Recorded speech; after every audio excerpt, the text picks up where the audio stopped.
the democratic institutions, the political parties, the legislatures, and all such institutions become very important, that how they bring about the interference of some of these the bottlenecks which come in the way of the common man. Now, one can think of a situation where one can one achieves in life whatever may be the background, the education or the quality of education, and somebody who is, despite his best efforts or her best efforts, one does not become the achiever to the extent one visualizes. Now, therefore, one has to think of the opportunities, the capabilities which one has in terms of one's own well-being and one's own situation, that how one can become the best in one's personal life, whether one is a good father or good mother, husband, wife, son, daughter, a student, friend, etc. I think all these are questions related to the everyday life, in which one lives. And I think the testimony of good governance or the crisis-free society is that in all these people can play their role in society with maximum harmony and acceptance. So therefore, governance as such is not simply, in my humble opinion, economic or a political phenomenon. It's quite a social and cultural aspect of social life as well. And so how ultimately one is able to govern himself, herself in different contexts. And this depends upon what society gives to the given person in a given situation or in general. So therefore, one has to think of the factors which facilitate some kind of a management of one's life or of family or one's place in community and society in general.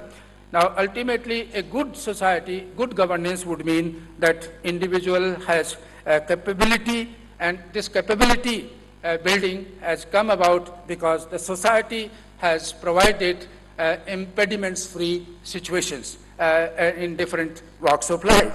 Now, therefore, one has to consider the role of institutions, including state, civil society, market, religion, education. All these institutions play a very significant role in capacity building of the members of a society. In a situation of individual or social crisis, no society can be a reasonably desired type of society. Now, since I'm talking about keeping in view the everyday life and some kind of empirical reference in mind, I would say that one has to think, whenever we think of governance or crisis of governance, we have to think of the landless, the manual workers, the artisans, the weavers, the marginal peasants, etc., because they need maximum support and protection of the state in terms of subsidies, loans, employment opportunities, etc. I have studied a small town, a weaver's town in Madhya Pradesh, and after what we call the globalization, the beginning 2 decades ago, the government of MP withdrew all the subsidies which were being given to the artisans, to the weavers, and the small loans. And again, the weavers under the trap of the master weavers or the money lenders. I think this is probably not anticipating the nature of the crisis which would fall upon the weavers again as they were earlier under the trap or under the thumb of the master weavers. So one has to think of governance in this, that how it is socially rooted, is rooted into kind of a situation. Social governance in a way is there in almost in Indian society by way of laws relating to marriage, dowry, divorce, inheritance, crime against women, child labor, right to education, to all these aspects it is related. However, despite provisions, that is reforms, resources remain almost controlled in a few hands, and probably the fair justice is denied to the poor, to the weak, and marginal groups. Now, therefore, impediments persist, hindering fair justice. Therefore, one has to think of governance not just in terms of legislations or just in terms of reforms, but how these reforms are really implemented and actually they help out the people for whom these reforms are made. There are a number of studies, and we are familiar with that ownership is one thing and actual control over resources is something different. And unless there is actual control, by women or by the marginal sections of the society on the resources, probably you cannot expect the good governance in Indian society. Now, Professor Beteille mentioned about inequality, and I agree fully that inequality, poverty, unemployment are some of the major problems which come in the way of good governance. I think other related problems may be education and health. Now, there is also a cultural dimension of governance which refers to the problems arising out of several factors, including caste or casteism, religious orthodoxy, superstitions, ignorance, etc. And we have been hearing, for example, what is happening in Haryana, Western UP, parts of Rajasthan, in the name of the Khap Panchayats, the honor killings which have been taking place. And when we hear about the honor killings, we feel that there is hardly any governance in the state of Haryana, Rajasthan, or West UP, because openly some of these crimes are committed, and despite Supreme Court ruling, this is happening almost every second day in this part of the country. So therefore, one has to think of some of these cultural, so-called cultural factors, how they come in the way of governance, good governance. Now, crisis of governance is therefore more of a social crisis. It is social because there are social bases of politics, including formation, structure, and functioning of political parties. It's also because political alliances reflect social metrics of Indian society and culture, including caste, ethnicity, religion, language, rural urban background, and divide.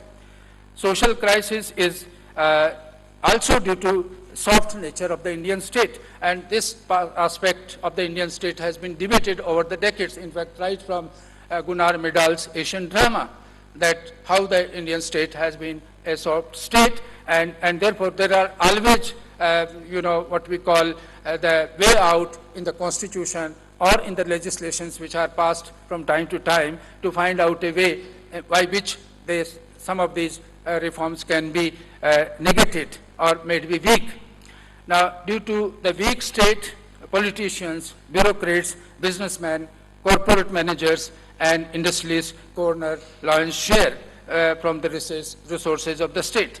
Now, we have recently we have been debating the question of transparency, and we know that despite Right to Information Act, there are extraction. There is extraction of undue advantage being taken by some people. This is happening. And right to information, I know that I'm associated with an institution, and almost every day 1 or 2, 3 letters we receive seeking information, and the way the information is twisted, and practically nothing comes out of that. Now this is happening. This is happening. So therefore, there is something wrong with the RTI, and ultimately nothing happens. Now, maybe there are exceptions here and there, and sometimes suo motu cognizance is taken by the courts and something comes out. Then the question of, again, institution is important because the administration lacks professionalism. Now, I do not know how to explain this, but then this is something which is there, and still our system works based on several considerations which are non-administrative, non-political, and those considerations needs to be curbed and taken care of while achieving the desired type of society. Now, and probably one can see in a changed, transformed form the functioning of caste in offices, markets, factories, and professions, and which obstruct rational and fair functioning. I do not know. I mean, I have worked in Delhi in this university for a long time, 32 years, and but then when I went out of this and was there at Rajasthan University, there was no day practically where somebody would not come and say, sir, I come from the village which is near to your village. And then somebody will say, sir, I belong to your relative, who is a relative of such and such man. I belong to such and such caste, give me this favor, give me admission, fee concession. This used to be a routine phenomenon. Now, I do not know. But then probably the people extend favors. People, ministers talking to the people, yes, I am the only minister of your caste, so ultimately I have to hear you. I have heard some of these things myself in direct interaction in some of these situations. Therefore, one has to think of governance as a social and cultural phenomenon. I conclude by saying that the scarce resources and resourceful persons prohibit fair justice in our society. Capacity building is not a serious agenda of the state. Though we talk of that we advertise the post, there is open selection, there is written test, and so on and so forth, but hidden behind all this is something which that the competition is between highly unequal groups and individuals, and therefore this does not mean much. Persistence of inequality is one of the other forms, as a basic structural hindrance. Therefore, I conclude by agreeing with Professor Beteille that we have to rethink very seriously, understand once again the nature of the inequality, the changing character of inequality. If we continue to think of inequality in terms of the indices, parameters which we were considering 30, 40, 50 years ago, then it's a different thing. But we have to think how inequality, the nature of inequality itself is changing, and it persists. Other day there was a survey report and that how the disparity, income disparity has increased in India by 30% or so. Then poverty is another question which is very important question. And lastly, there's some kind of problem with distributive justice in this in our society. I think with these remarks, I conclude and thank the organizers for giving me this opportunity. Thank you so much. He has very clearly brought out the nature of concept of crisis. He has also elaborated the concept of good governance and socio-cultural dimension of crisis in governance. May I now call Professor Kameshwar Choudhari to deliver his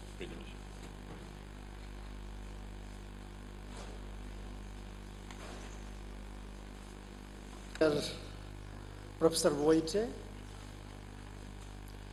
distinguished panelist Professor Andhra Beteille, Professor K.L. Sharma, who has been my teacher as well.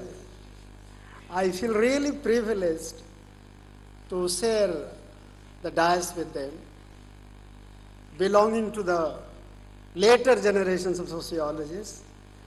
Maybe I'll be taking you to a different track. As we all know that the theme of the symposium is crisis of governance. My focus here would be on India, but this I'll be analyzing against the backdrop of the crisis of global governance, particularly the paradigm of good governance which has become popular in the last few decades. Let me first try to define briefly what we mean by these two terms, crisis and then governance. Crisis in commonsensical way means a time of difficulty, danger, and anxiety, especially about the future. So this is the dictionary meaning. But when you come to sociologists like Wallerstein, Let us see how he defines crisis.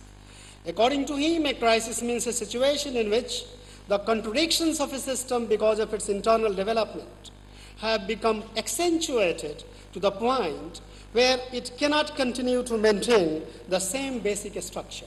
So he conceptualizes crisis in terms of a structure of society. So a structural crisis he's talking about. Briefly touching upon what do we mean by governance. The common sense meaning of a governance is really commonplace. That referring to act and manner of governing the people. So it is largely operational in that sense, that how do you govern? But taking it beyond that, we also have to think of the paradigm of governance, the system of governance. So it has two parts. One is the structural part, the other is the operational part of governance. These are the two parts. And we find, as I said in the beginning itself, that I'll be situating my presentation of crisis of governance in India in the global context.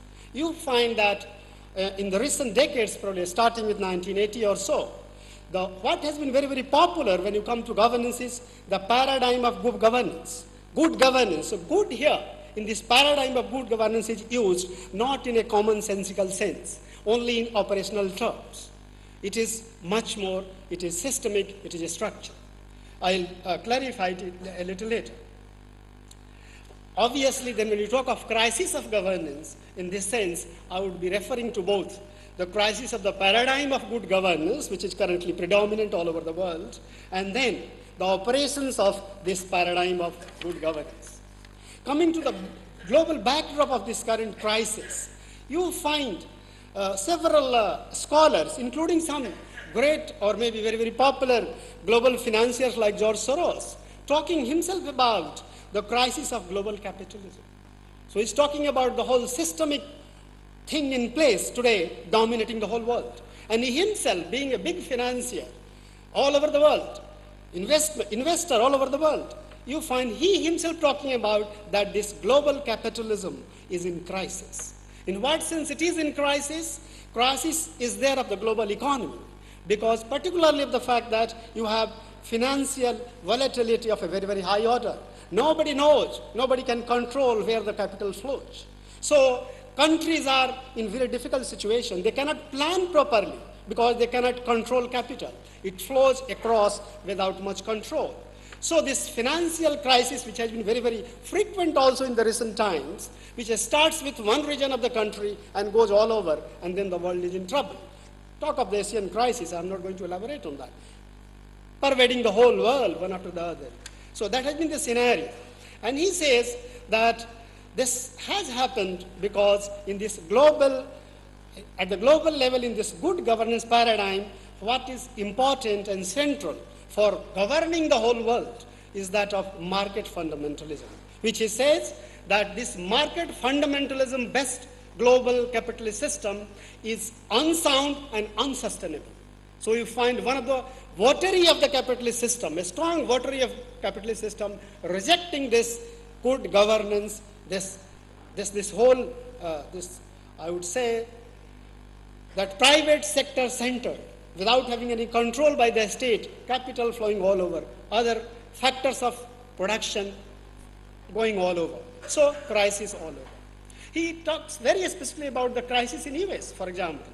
He says that serious crisis US is facing currently is one, that profit motive has penetrated in the region where it should not have been, for example, in politics. So the whole campaign finance in US is a big problem. It affects policy making, economic policy making, other policy makings. So those who finance campaign, election campaigns, they have a lot of influence and control over the economic decision making. So this, he says, this is undesirable. And then another important crisis talks about that of exacerbation of social economic inequality in the US. Let me come down to another scholar, Kaushik Basu, who is currently advisor also to our country's government. He also says that this current capitalist governance system, or this global capitalism, is a grossly unfair system. Obviously, they are not the people who are opposed to capitalism, but still they say this is grossly unfair in terms of poverty level in the world is unacceptable, as he says, because you have wealth on the one side, so much accumulated, and then you have this kind of poverty, this level of poverty. He says it is unacceptable. Then inequality also getting to its extreme, that inequality is increasing all over the world, between regions, within countries, all over. Obviously, he senses a crisis. Coming to the neo-Marxist scholars like Samir Amin Wallerstein, Andre Gunder Frank, and Aregi, you find they also talk about the dynamics of the crisis of current global capitalism. In their view, this global capitalism of today is in a serious long-term structural crisis. It is not operational. It is structural in nature, it is systemic in nature. In what sense? Because this whole capitalism is based on the principle of ceaseless expansion of capital accumulation. That's why it goes from one region to the other, to the other, to the other. They say rather, that now this system, this capitalist system, its geographical limit is now exhausted. This captures the whole of the world. You don't have the second world, the Russia type of scenario. So you have the whole world engulfed in this global capitalism. It is merely capitalism. Now there is no other frontier to go. There is no other region to go. The whole earth is captured by this system. So geographical limits of capital accumulation, that has already been exhausted. It cannot go beyond. It has reached that point of crisis. Again, particularly in the core countries, you find that labor exploitation is another important tool or mechanism of this enrichment of capitalism and its sustenance. That also in the core is in deep crisis. They cannot exploit that labor there any further. That's why they are going all over to other countries of the world, outsourcing and all those businesses going on. So they sense a long-term systemic crisis. Global capitalism as a system, and global capitalism currently has reached its limits. It cannot go, it cannot prosper, it cannot sustain. It has reached that point of a crisis. And this is very much reflected, for example, in case of the core countries. You have very low growth rate. You see the situation in Europe, in many countries, Greece and all collapsing. They don't know how to really manage. Wage depression all over. Unemployment increasing. Then economic inequality also rising at the same time. Obviously, you find social disconsensus and tensions emerging all over the world in different forms. And that is why you have in the US, Occupy Wall Street movement and such manifestations elsewhere. Let me now come down to the situation in India. What kind of crisis of governance we are facing in India? I would make a consensus statement in the sense that I say, or I hold, that the fundamental framework of governance of this country is the Constitution of India. And I would hold that this very constitutional framework of governance embeds a structural crisis. It cannot be free from crisis. That crisis is latent. Sometimes it unfolds and becomes manifest, and the intensity may increase or decrease. But this a structural contradiction very much embedded in our Indian Constitution, in the sense that you have political democracy, one person, one vote, but you don't have economic democracy, one person, one value. Obviously, this contradiction, basic contradiction between political democracy and economic non-democracy, political freedom in some sense and economic unfreedom in many ways. You have this basic contradiction embedded in the Constitution of India. So this country, if it continues with that kind of constitution, systemic level, it cannot get over periodic crisis occurring. And we have faced crisis in the past also in India. So this is embedded. Second, coming down to the 1980s and 1990s particularly and afterwards, there is a shift in the governance paradigm in the country. You find, as for example, Kuldeep Mathur says, an eminent political scientist, that there is a shift from government to governance. This, in fact, means that, and we all know, that in the past, in the decades after independence, you find the model of development adopted in India, the model of governance and development adopted in India was state-centric, state-led at least. But now, starting at ease with Rajiv Gandhi, new economic policy coming in, and then 91, you know, all that. So you find that with this good governance paradigm getting introduced in India and many other countries of the world, you find that this signifies an institutional restructuring of the society. In the sense that, in India particularly, you find that a state-led model of development and governance gets replaced by this governance paradigm, it is called good. So good here is used in a very, very specific sense, good governance paradigm. What is it?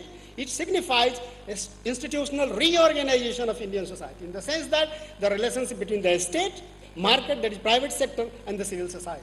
How it gets reorganized in institutional sense that now a state will not be in the center of the development and governance. It has to retreat. So the retreat of the state in India, not only from the economic domain, but also from the welfare domain, education, health, you see, and then entry of the private sector, which run on the principle of private profit maximization.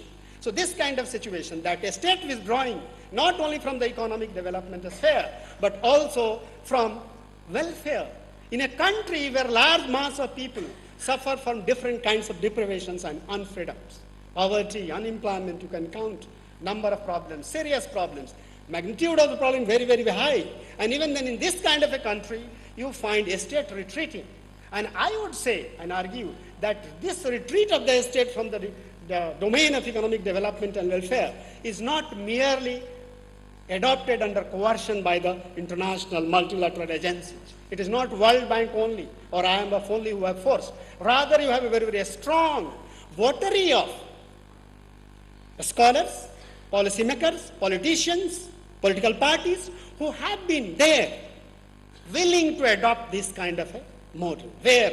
Because many of them also acquired wealth within a state level of development, a state-led model of development. So they are well, they have the resources, they can finance everything what they require. So marginalizing the state and then bringing the private sector center stage. So with this, you find that a state withdrawing, and then rather it is also getting reframed. It is not that a state is ending, or there are scholars who talk about end of the state. That is not the scenario. A state is getting reframed, that its role is not now be central, particularly in economic development, also in welfare, but it will have the task to formulate or create a conducive environment, legal environment, institutional environment, so that the private sector grows fast, rapidly it becomes dominant. So role of the state is reframed. It is retreating from certain spheres, and then it is playing another role of enabler of private sector-led center development. That is the institutional reframing of the society in India and many countries of the world. And this is being done. The package for this, of this good governance, is liberalization, privatization, and then obviously these two policy measures leading to globalization. I don't want to get into the details of that, we all know. So, and then of course, this good governance paradigm also has not the systemic component, but also the operational part. And then largely when we talk of governance, we talk about the operational part, no? Accountability of executive, bureaucracy, this institution, that institution. It is about accountability. It is about transparency. And then you have the anti-corruption movement as well. That is also confined largely to the operational sphere. Systemic sphere of governance is completely untouched. So don't expect great benefits happening in India as a result of anti-corruption movement becoming a big success, even if it is a big success. Systemic change is not going to occur as a result of that. So, coming down to now narrating a few serious crises which India is facing, I would say that this crisis in India today, it is a systemic crisis. It is also a crisis of governance in terms of its operations. And this crisis is widespread, structural, and operational. This is reflected in different spheres of life. For example, socio-economic spheres of life. You have increasing exclusion of the marginalized section of society. Private sector grows, job opportunity increase in the private sector, reservation out. Obviously, those who are marginalized, who have the reservation-based entitlements, they are out. So they get further marginalized. True, this global economy requires certain kind of competencies, skill and knowledge. The poorer people, largely uneducated, obviously they don't have those skills and competencies, other competencies, knowledge, so that they can benefit from this process of globalization. So obviously, lack of competencies and then private sector growing, but a space not being given to them, obviously they are increasing marginalization of the excluded is happening more and more, getting intensified. Coming to unemployment, you see, yes, maybe even informalization of labor. Organized sector is not growing, it is unorganized sector, or you employ people on contracts, and then you have the deals between contractors who supply you manpower and other things, and those who are able to give you the contract for that. We have some direct experiences of such things also at institutional levels. So it is there, it is rampant. Economic inequality is increasing all over, as in India.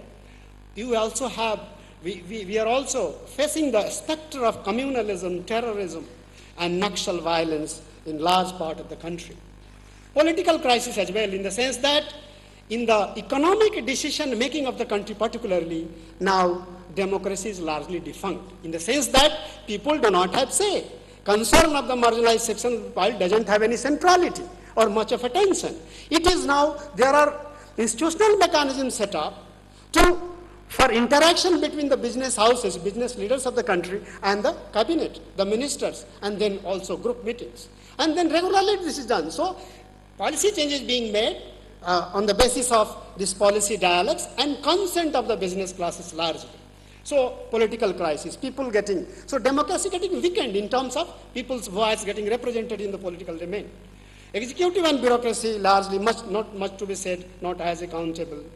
Parliament also, you see the way it functions, how many days it functions, there are data on that. And then even if it's a question of corruption, you have to face this kind of situation. That it is their task to make the system completely incorruptible. But you see the haggling going on. So imagine, because the vested interests of all types are there, sitting there, isn't it? So that's the reason. Judiciary also being charged of overstepping its jurisdiction. What to do after all? This is also a mark of institutional crisis. You are asked to administer a particular university, you are getting into the treaty of another university. Obviously, overstepping will create problem. So in one sense, whether it is executive, whether it is political part, socio-economic part, judicial part, we are in a situation of crisis. This is a period of institutional crisis, overall institutional crisis, not one or the other. And in this kind of a situation, you will find, particularly the upper middle class you don't expect much, upper middle class has largely seceded from the earlier project of nation building and development. Now it can get into the private sector, hide the resources. It has deserted largely the state and the public sector in that kind of sense. Crisis part, also cultural and ethical in the sense that you find excessive individualism increasing, consumerism, commodification, and at the same time, as Soros indicates about USA, that is entry of profit motive in the sectors which is not, where it is not desired to be. For example, in media. In politics is for the people to represent people's voice. It is not for one section of the society or the other. So profit motive, and also in professions, whether it is legal profession or academic professions, you know the scenario very well. So where it should not go, now it has penetrated and increasingly becoming dominant. Coming down finally to the remedies to this crisis of governance, both at systemic and operational level, there are three sorts of opinions or suggestions or analysis in the literature available on that which I find. One is of reformist sort, another radical, third is transformation. So reformist type, for example, obviously know that you make corrections within the given system, you strengthen it to make it function better. Operational part, it handles. And you have people, for example, Mathur and all, talking about strengthening the state capacity in India. That state's capacity should be increased, strengthened, so that what does it do? Continue with the neoliberal policy, good governance paradigm of reforming of institutions, continue with that. But to ensure that rule of law is enforced, contract will not be binding if rule of law is not there, isn't it? So to ensure that the march of or development of the country is along those lines, even for that you need a strengthening of the capacity of the state. Rule of law, transparency, accountability and all. Coming down to now, Soros, for example, talking about US as well, he says there is a need there, and he himself is involved in that kind of challenging the intrusion of marketplace values into inappropriate areas like, as I mentioned, politics, mass media, and professions and all. And then again, America has in the task of addressing the inequities in the distribution of wealth and social security. At the global level, he talks about that we have largely now a global economy, but we don't have a global polity. So there is a gap, there is a hiatus. Unless if you want to continue with this global capitalism, that also requires some semblance of global polity, governance.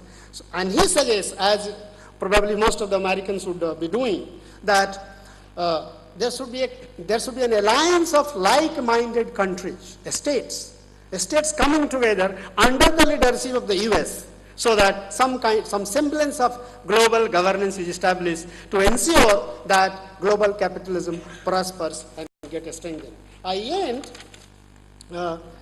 2-3 points. Transformationist practice, Samir Amin all, as I said, they say demise of world capitalism in the 21st century is certain. Then it may get replaced by world socialism, as they say, but they are also skeptical. There is no unanimity among them. But all of them agree that human social action to transform the world, its governance, current system of governance, global capitalism, is possible, desirable, and urgent. Coming to the third world scenario in general, in India in particular, given the time or the current time we are into, we find that the state retreat or a state reframing may not be the appropriate strategy, in the sense that a state could withdraw in the US and other European countries because a state took care of welfare to a great magnitude. Most of the people, for example, in Sweden and all those countries, had access to education, health facility, universal access, utilizing also as well. India, so they reforming their institutions, reframing their institutional paradigm, keeping in view that government has got overloaded, that welfare responsibility of their state is so high that if it keeps carrying on it financially, it also it collapse. But in India, welfare load was not so heavy. Indian state caters to only very brief, partly to the needs of the people, even to provide them food. So in that sense, without having government overload, you find reframing done here. I end saying that in India, this kind of reframing of institution was not required. The so-called good governance, which involves reframing of institution, was not required. I end saying that this neoliberal global capitalism is facing a serious crisis, a long-term crisis. It is also facing an operational crisis. India is also facing governance sciences, both systemic and operational. This crisis is widespread, I said, social, economic, political, cultural. Magnitude of the crisis in India is still moderate, I would say, because if steps are taken effective step, otherwise it will exacerbate, and obviously tensions, resistance would get more mobilized and intense. So the need of the hour, I end saying that, is that both at the global and national levels, there is a need for a structural change. And that in the sense that we have to evolve a system, we have to envision and effect a system which is ethically humane, socially and economically inclusive, politically participatory, and environmentally sustainable. That is the demand of the day, need of the hour. This is a great intellectual challenge. Can we think? As Kishore Mahbubani at Singapore University says, can Asians think? The West, I think, has now lost its way. So now it is the task of, we learn from them as well, their experience as well, but it is the task of the Asians, the Indians, and such people to think critically and think creatively to create a better society which is noble, just, and sustainable. Thank you very much. Thank you, Prof. Choudhary. Friends, we have listened to 3 presentations, one phenomenon and 3 different type of interpretations. And let me add a 4th one. Let me very frankly admit that when I looked at this particular topic, I thought it was related to the functioning of the government as such. I tried to convince myself in the functioning of government as such. When a particular government fails to fulfill its mandates in relation to the people, I would say the crisis in governance ensues. My feeling was that that the organizers have identified this particular topic for symposium year in the context of situation which is prevailing in the country now. There is much talk about failure of governance or crisis of governance, both in media, in public discussions, in various forums and platforms. And that is why I have interpreted crisis and governance in this way. Now, why have we taken this particular topic for discussion? Each situation is very alarming, that something is very, very unusual happening in our country. I'm going to make certain bold statements here. And as all of you know, when one makes bold statements are very vulnerable statements because they don't take into consideration details. What I want to say is that crisis is inherent in any form of governance. You cannot find any form of governance without crisis therein. And that is why crisis of governance is a perennial phenomenon. It's not peculiar to India. If you read the newspapers or if you get information from different countries, you will find crisis in governance is not peculiar to India. It's everywhere, in different parts of country, different parts of the world. You take Libya, you take Syria, earlier Pakistan, Indonesia, Burma.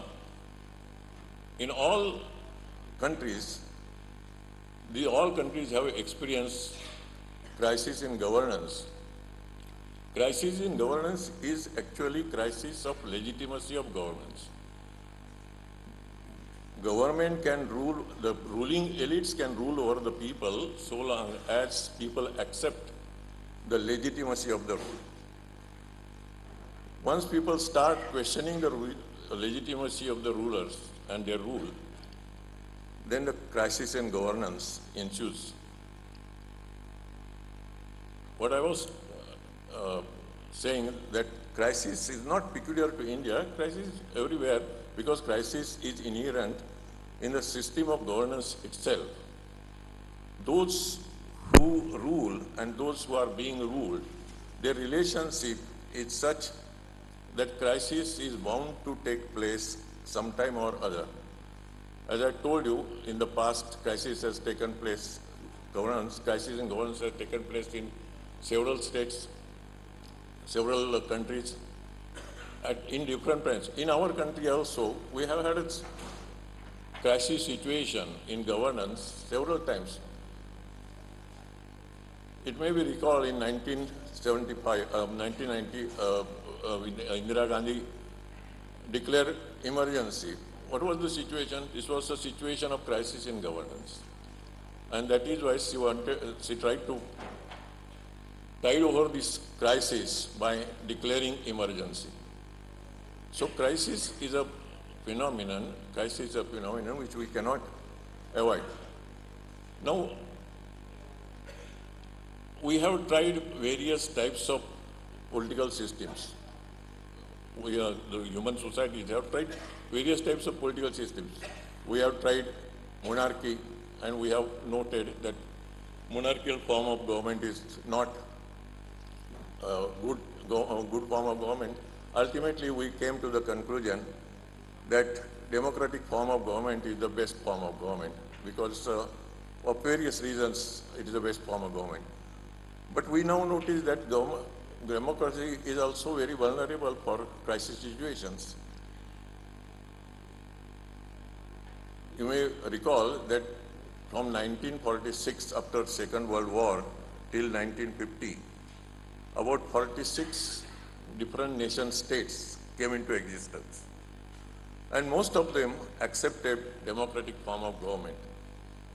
But democracy failed in most of the countries. In very few countries like India, democracy survived.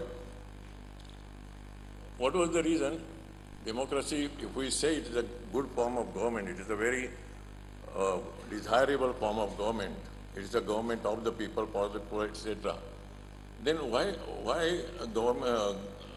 democracy failed in so many countries? Only in very few countries democracy survived. Because as Professor Andre Beteille has pointed out, that there is a relationship between the social structure and democracy. In most of the African countries, democracy failed because crisis of governance arose there. Crisis of governance arose there because all those countries were having feudal structures, or they were all tribal people, and they had a tribal social structure. And tribal social structure or feudal structure does not go with democracy, and that is why crisis of governance was there in the country. My point is that you take any form of government, any form of political system, any form of system of governance, crisis is bound to be there. We cannot avoid the crisis in governance. We may try to mitigate it, we may try to reduce this tension, but crisis in governance is just unavoidable. This is because people know the benefits of power, people know the advantages of power, people know what power can bring to them. And that is why, particularly in modern society, people have realized that having political power has many advantages. And that is why there is a clamor for political power. Different political groups, they compete with each other for political power, and when they compete with each other for political power, there is always danger of those who are ruling, because others, they want share in the political power. You know, when to use Pareto's terms, when the lions are ruling, the foxes will not sit quiet. They will try to revolt against lions. They will try to dethrone the lions. They will try to drive out the lions. And if such a situation prevails, then we find that there is a crisis of governance in that society. Now, what is the end product of crisis? Crisis would lead to change, no doubt about it. Now, in many countries, now in Egypt, crisis has led to the change in power structure. New political elite groups have come into power, or they would come into power. But when these new elite groups will come into power, they will also face the same situation. That means my argument is that the societies move from one crisis situation to another crisis situation. Complete dissolution of political crisis or crisis in governance is just not possible. We have to, in democracy, if crisis is to be resolved, then it should be resolved in favor of people. But will it happen? It won't happen. This is because when the crisis situation arises, people challenge the legitimacy of the government, and when the people challenge the legitimacy of the government, governments have their own strategies. Governments mean those who are in power, they have their own strategy to retain the power. We find in our country, we find the coalition governments have come into power. What does that mean? Those who are the elites, political elites, they have come together. They have compromised their ideologies. They have what they say. They have arrived at some common program. But the ultimate their plan or ultimate objective is to retain power in their hand. So, crisis, we may discuss the situation of crisis in governance, but we have to understand that crisis is inherent in the power structure, power relations only. And so our discussion only will have, academic value as such. Thank you.